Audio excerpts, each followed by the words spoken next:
For more than 30 years, Johnny Carson didn't just host a television show. He welcomed America into its most trusted living room.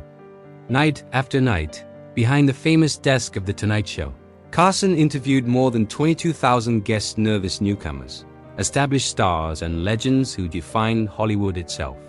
To the public, Johnny Carson seemed unbreakable, calm, controlled, always prepared, always one step ahead. But behind the curtain, a very different truth existed. Because Johnny Carson had favorites, not based on fame, not based on power, and never on box office numbers. His favorite guests were the rare ones who made him forget the cameras were rolling, the ones who disarmed him, the ones who turned a performance into a real moment. A longtime Tonight Show producer once said, Johnny was the ultimate professional until the right guest arrived. When that happened, he stopped hosting. He stopped performing. He became human. And at the very top of that private list was one man who did the unthinkable. Someone who made the most guarded figure in television history break down on air. Johnny Carson revealed the 9 golden age guests he loved the most. And their stories will change the way you see late-night television forever. When Jimmy Stewart walked onto the stage of The Tonight Show, something subtle but powerful shifted. The audience could feel it instantly. Johnny's posture softened. His voice slowed. The razor-sharp control he usually maintained gave way to genuine warmth. Carson once confided to a close friend that Jimmy Stewart represented everything America wanted to believe about itself: decent, humble, honest, big. Real thing in an industry built on carefully manufactured illusions. Unlike many aging stars who arrived armed with rehearsed stories and polished personas, Stewart never tried to perform Jimmy Stewart. He stumbled over words. He paused to search for meaning. He allowed silence to exist. And Johnny respected that deeply. But everything changed during a now legendary 1981 appearance. That night, Jimmy Stewart read a poem he had written about the death of his beloved dog, Beau. The verses were simple, gentle, unprotected. There was no performance in them, only grief. As Stewart read, the studio fell silent. And then the unthinkable happened. Johnny Carson, television's most emotionally guarded figure, visibly teared up on national television. No joke followed. No deflection. No escape. He simply let the moment exist. Crew members later said they had never seen anything like it. Johnny didn't try to regain control. He didn't mask the emotion. He shared it. From that night forward, Jimmy Stewart was untouchable in Carson's eyes. Producers knew that when Stewart was booked, Johnny would quietly ask for his segment to be extended, something that almost never happened. On the night of Carson's final show in 1992, Stewart was one of the very few people Johnny personally called to thank. That call said everything. If Jimmy Stewart touched Johnny Carson's heart, Bob Newhart connected directly with his mind. Carson once called Newhart the most effortlessly funny man I know, a compliment he rarely gave. What Johnny admired wasn't just Bob's comedy, it was his timing. The pauses, the restraint, the confidence to let silence do the work. When Bob Newhart appeared on The Tonight Show, he didn't arrive with rehearsed bits or loud punchlines.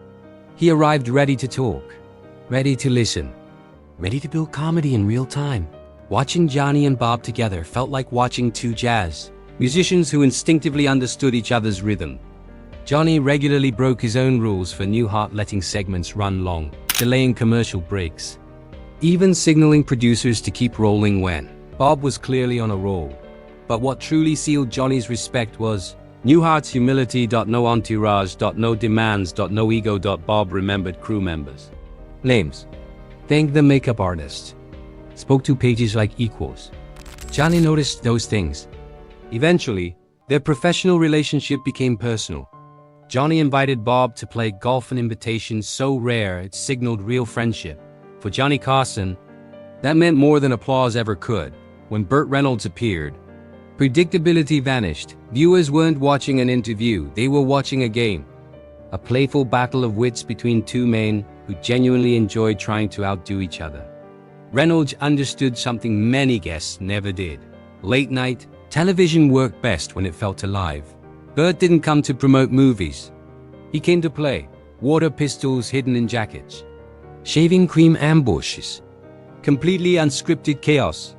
One night, he surprised Johnny by spraying shaving cream directly into his face during what was supposed to be a serious conversation. Instead of being angry, Johnny was thrilled, because Burt Reynolds got the game.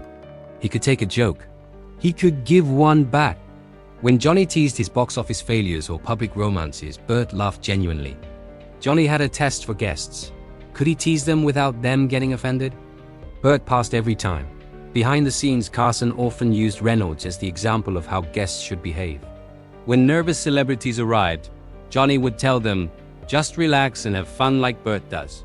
That was the highest praise he offered. Few people realized how intellectual Johnny Carson truly was. But that side of him emerged clearly whenever Orson Welles sat down on the couch. When Welles was booked, Johnny prepared. He read history, literature, theater. He didn't do that for other guests. He didn't need to. Their conversations wandered far beyond Hollywood, art, politics, magic. Failure, Welles spoke openly about projects that collapsed. Films he was fired from, ideas that never materialized. No spin. No excuses. Johnny admired that honesty. One night, Orson Welles performed complex magic tricks, live-on-air illusions, so convincing they stunned the crew. Johnny watched with childlike wonder. During a commercial break, Carson turned toward the camera and said, "That was real magic." Later, Johnny admitted those conversations allowed him to be himself, not the host. Not the brand, but the man. When Jack Benny appeared, the dynamic changed entirely. Johnny Carson didn't host Jack Benny. He studied him. Benny was the blueprint. The timing, the pauses, the reactions, the mastery of silence. Everything Johnny believed about comedy came from watching Jack Benny as a young man. During Benny's appearances, Johnny would instruct directors to focus on Jack Benny's reactions instead of his own, something that never happened with any other guest. He laughed more freely, listened more intently. Carson kept a framed photo of Jack Benny in his office. It was the only celebrity photo he displayed. That choice said everything. When Carl Burnett walked onto the stage, something beautiful happened. Johnny relaxed. Carol remembered crew members' names, asked about their families, treated everyone with warmth. Johnny noticed and valued it deeply. Segments ran long. Commercials were delayed. Time seemed to stop. When Carol Burnett was on that stage, Johnny Carson was having fun. James Garner represented something Johnny respected profoundly: authenticity without pretense. Garner didn't act like a movie star.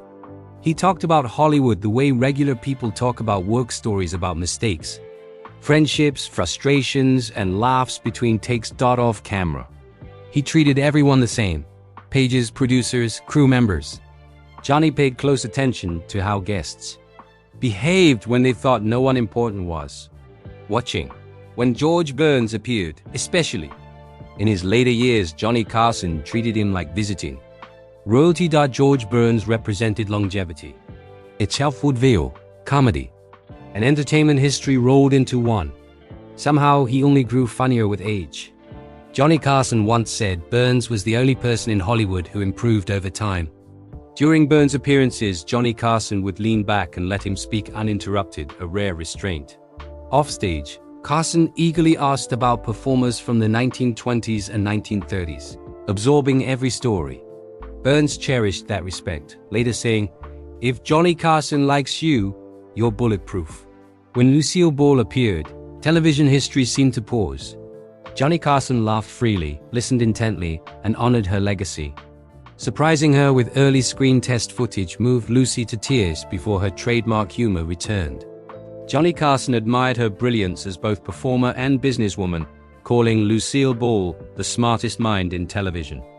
Segments ran long, no one dared interrupt because Lucille Ball embodied everything.